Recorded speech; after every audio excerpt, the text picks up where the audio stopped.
Sam Bankman-Fried was once seen as an altruistic crypto king, worth tens of billions of dollars and yet philanthropic and down to earth. But then, his fame, reputation, and fortune all collapsed in one of the most catastrophic financial frauds in American history.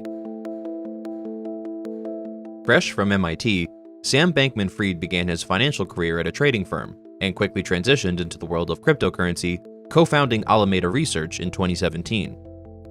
Alameda Research made its money by buying cryptocurrencies for cheap in American or European markets and then reselling it for a profit by exploiting price gaps in the Asian markets.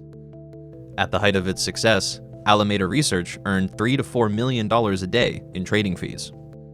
In 2019, Bankman-Fried and his colleagues founded FTX.com, a crypto exchange platform, largely by reinvesting profits from Alameda Research. On the FTX platform, buyers and sellers could connect with each other and trade different currencies. FTX profited from these transactions by charging trading fees. FTX also had its own token called FTT, which granted buyers perks like discounts on the trading fees on the platform. Market speculators believed the company was an innovative alternative to competitor exchange giants like Binance or Coinbase. Bankman-Fried promised he would donate the majority of his profits to charities dedicating to saving people's lives, saying he would keep only 1% of earnings from his companies, or a minimum of $100,000 per year.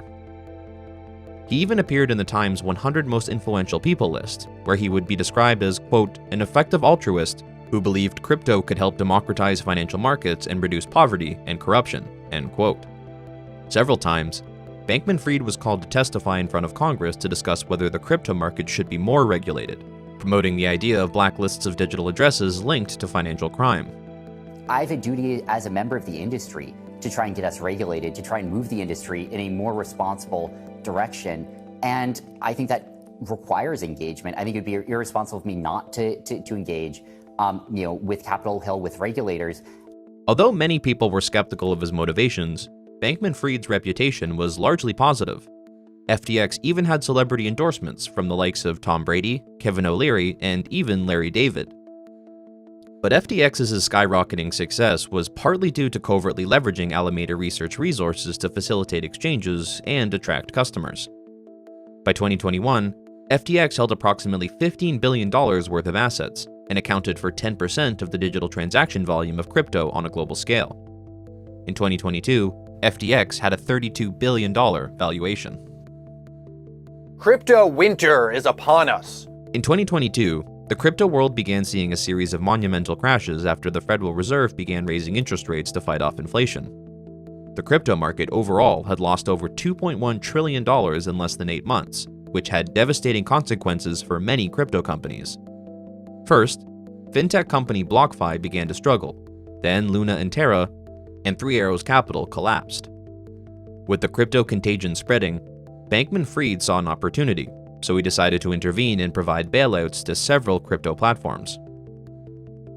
Alameda Research also provided a $75 million line of credit to Voyager Digital and allowed it to use Alameda's facilities to, quote, facilitate customer orders and withdrawals, end quote.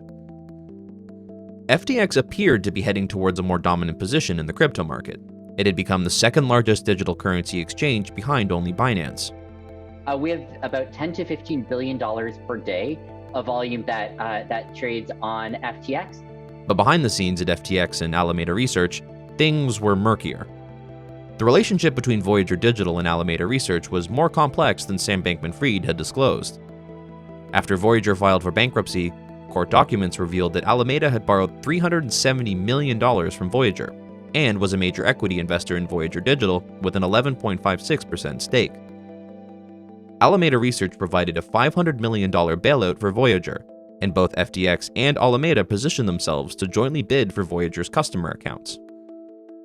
By the following month, its $110 million equity investment in Voyager was worth only about $17 million, and Voyager was facing investigation from Canadian securities regulators. After multiple rounds of bidding, FTX has won the battle to buy Voyager out of bankruptcy. The deal was valued at $1.4 billion. Most of that was for Voyager's assets. Simultaneously, and unbeknownst to its users, FTX was using customer deposits to back Alameda Research's risky bets, something that their own terms of use specifically forbade. Then, Alameda Research suffered a series of losses with the prolonged crypto winter and the bankruptcy of BlockFi, Voyager Digital, and several other crypto companies to which they had granted enormous lines of credit. According to Forbes, quote, Alameda's accumulated losses prompted someone from Bankman-Fried's operation to improperly transfer customer funds from FTX to Alameda, which left FTX vulnerable to a withdrawal run that precipitated its sudden bankruptcy. Binance had announced it had reached a non-binding agreement to buy the non-US business of FTX for an undisclosed sum. This agreement was short-lived though, as CZ, the then CEO of Binance, announced publicly that they were planning to sell their entire collection of FTT tokens after corporate due diligence raised concerns about FTX's mishandling of customer funds, among other issues. Suddenly, FTX's users rushed to salvage their funds, prompting the equivalent of a bank run. Definitely in panic mode. And at first, everyone thought that it was a glitch. After about 48 hours, everyone started to really realize this is a big problem and started to panic and tried as best they could to extract the funds that they had. By November of 2022, FTX filed for bankruptcy after its largest competitor, Binance, pulled out of an acquisition deal. In the bankruptcy filing, Alameda Research and FTX show a combined net loss of $3.7 billion since their inception. But the big picture balance loss could be much, much larger. Bankman-Fried resigned as CEO. The collapse set off investigations by the Justice Department and the Securities and Exchange Commission, which now argue that, in what is essentially a Ponzi scheme, FTX and Bankman-Fried improperly used customer funds to prop up Alameda Research. His charges include wire fraud conspiracy, securities fraud conspiracy, and money laundering. After Bankman-Fried resigned, John Ray III, widely known as the person who managed the aftermath of Enron's account fraud scandal, was appointed the new CEO of FTX. Ray described an unbelievable level of disarray at FTX and said he had never seen, quote, such a complete failure of corporate control, end quote. Furthermore, the court filings showed that Alameda Research had made loans of $3.3 billion to Bankman-Fried and additional loans to other FTX executives. As of January 2022, John Ray had secured about $5 billion of liquid assets, but at least $8 billion of customer assets were unaccounted for, and he says it's unlikely that everything will be recovered. Bankman-Fried's trial for 7 of the 8 pre-extradition criminal charges began October 2, 2023, and ended on November 1st of the same year. The jury returned guilty convictions on all 7 charges.